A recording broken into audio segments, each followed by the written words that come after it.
Mee maqaan keessan eenyu jedhama? Iskuba Bulooti.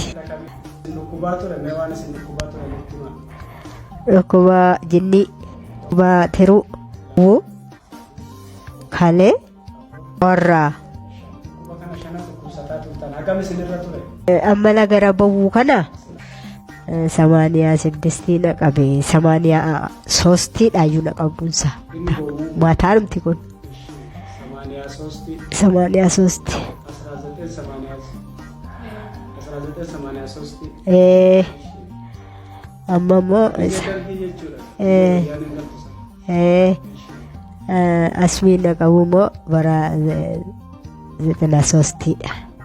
Asmiin isin qabu 93. Magaalaa dhukkubni keessan gara waggaa 30 lakkaa'ee jira. Kanaafuu yaala isaa bakka meeqa deemtanii turtan? Kana yaalaatti kanan deddeebi'e waggaa 10 wayiiti. Waggaa 10. Tasfaan arganne jechuudha. Kanaan hin arganne. Gara keenya yeroo dhuftanitti immoo information akkamitti argattan? As dhufuudhaaf informationii mucaa koo Alimaa Ahmad dhuftee asitti yaalchisee mucaa koo fayyitee ji'a lamaatti biyya laa deemte. Asmi kuba jinnii isi fayyadamtee sirraan an kaafadhee dhufe kumni likki achirraan baradhee dhufe.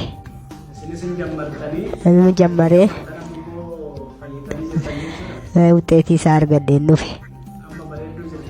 Amma bareedduun jiraa hayyeera alhamdulillah. Kanaafimmoo warroota akka keessan dhukkuba jinnii, dhukkuba kalee, dhukkuba tiruu, dhukkuba booruu, asmii dhukkubsataniif immoo ergaa maalii dabarsitu eessa dhaqaa yaalama jettuun? Achuma dhaqaan jedha ka Abdusalaam Doftar bira dhaqaan jedha.